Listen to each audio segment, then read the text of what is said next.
যিনি শ্রী ডক্টর মালিক honourable Shri doctor মালিক সানা batch ব্যবহৃত হোক।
এই বৈশু উৎসবে এসে আপনাদের সম্পর্ক আমি জানতে পারলাম, খুবই ভালো লাগলো। এখানে যখনই আমাকে যে কোনো জাতি গোষ্ঠীর, আমাদের জনজাতি গোষ্ঠীর যেখানে কোনো প্রোগ্রাম থাকে, আমি সাধারণত মিস করি না, সব জায়গায় আমি যাওয়ার চেষ্টা করি।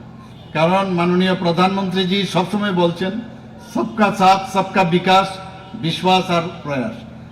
তো সেই দিশায় আমরা কাজ করছি এবং বাংলা বছরের যে শেষ 2 দিন ও তার যে নববর্ষের প্রথম দিন, সেই মাঝখানে এই যে বৈশুর যে প্রথম দিন সেটা হারি বৈশু বলা হয় এবং দ্বিতীয় দিনকে বৈশুমা বলা হয় এবং নববর্ষের দিনটিকে বিশিকাতাল হিসাবে ত্রিপুরা জনজাতি গোষ্ঠীর জনগণ পালন করে থাকে। আমি আজকে বৈশু, জিজু ও গড়িয়া এবং বাংলা নববর্ষ উপলক্ষে সবাইকে আমি হার্দিক অভিনন্দন ও শুভেচ্ছা জানাতে চাই। করবুকে একটা নতুন কলেজ হবে এবং এইবার আমরা বাজেটে সেটা রেখেছি। একটার পর একটা, শুধু পাহাড়ের নাম চেঞ্জ করেছি তাই না, অনেক জায়গায় আমরা জনজাতিদের, বিশেষ করে তাদের, আমরা চাই যে তাদের রীতিনীতি, তাদের যে কৃষ্টি সংস্কৃতি, সেইগুলো আমরা বাঁচিয়ে রাখার আমরা চেষ্টা করছি। মাননীয় প্রধানমন্ত্রীজি জনজাতিদের সম্মান যদি দিতে হয়, 7 জন জনজাতি গোষ্ঠীর যারা আছেন বিশিষ্টরা, তাদেরকে পদ্মশ্রী ভূষণে ভূষিত করেছে, সেটা আপনারা সবাই জানেন। যে আমাদের এখানে বৈচিত্র্যের মধ্যে যে ঐক্য, ইউনিটি ইন ডাইভার্সিটি, সেটা কিন্তু আমরা এই সরকার আসার পর সেটা আমরা করছি। আমরা এখানে আপনারা শুনে খুশি হবেন, এবারের বাজেটে এবার জনজাতিদের যে বাদ্যযন্ত্র, সেগুলো কিন্তু নিয়ে আগে মানুষ কেউ চিন্তা ভাবনা করেনি।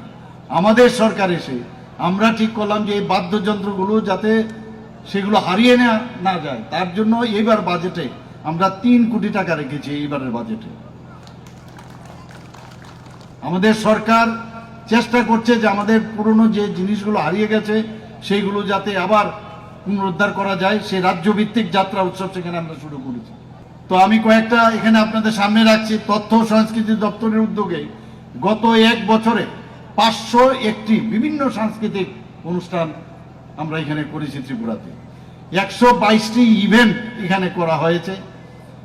101টি সাংস্কৃতিক সংগঠনকে আমরা সাংস্কৃতিক অনুষ্ঠান করার জন্য দপ্তরের পক্ষ থেকে আমরা সহায়তা করেছি। আমরা 2025-26 সালে এইবারের যে আমাদের বাজেট, সেখানে জনজাতিদের উন্নয়নে আমরা 7,149 কোটি টাকা আমরা বরাদ্দ করেছি এবং গত বছরের তুলনায় 40% বেশি আমরা জনজাতিদের তাদের উন্নয়নের জন্য আমরা 40% এইবারের বাজেটে আমরা রেখেছি।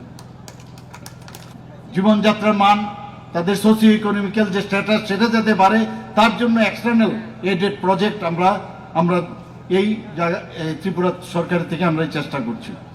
আপনারা জানেন, যতক্ষণ ধরে শান্তি সম্প্রতি না থাকবে, কোনো অবস্থায় একটা রাজ্য সামনের দিকে এগিয়ে যেতে পারবে না। কিছুদিন আগে আপনারা জানেন 4ই সেপ্টেম্বর 2024 আমাদের স্বরাষ্ট্রমন্ত্রীজি শ্রী অমিত শাহজির উপস্থিতিতে আমরা নয়াদিল্লিতে, আমি নিজেও গিয়েছিলাম, সেখানে এনএলএফটি এবং এটিটিএফ এবং ত্রিপুরার মধ্যে একটা সেখানে সমঝোতা হয় এবং ত্রিপুরা এখন বলা যায় যে টেররিস্ট মুক্ত ত্রিপুরা এখন আমরা বলতে পারি। আমরা সহজ শর্তে ঋণ দেওয়া জনজাতি ছাত্রছাত্রীদের উচ্চ শিক্ষার জন্য, সেখানেও আমরা সহজ শর্তে ঋণ দেওয়ার ব্যবস্থা করেছি। বন্ধুগণ, আমরা প্রি মেট্রিক স্কলারশিপ, আমরা পোস্ট মেট্রিক স্কলারশিপ, সেটারও আমরা স্কলারশিপও বাড়িয়েছি। প্রাথমিক বৃত্তি যেটা নবম থেকে দশম, তাদের আবাসিক যারা আছেন তাদেরকে 5,250 টাকা প্রদান করা হয়েছে। ডে স্কলারতে আমরা 2,250 টাকা করে 10 মাসের জন্য প্রদান করা হয়। আমাদের একাদশ শ্রেণী বা তার উচ্চতর শ্রেণীতে পাঠরত জনজাতি ছাত্রছাত্রীরা যারা আছেন তাদের বৃত্তি প্রদান করা হয়ে থাকে। বিনামূল্যে পাঠ্য বই দেওয়ার আমরা ব্যবস্থা করা হয়েছে। শুধু তাই নয়, যারা ভালো পড়াশোনায় করেছে জনজাতি ছেলেমেয়েরা, তাদেরকে মেধা পুরস্কার দেওয়ার আমরা স্বীকৃতি প্রদান করেছি। Albai Shalno,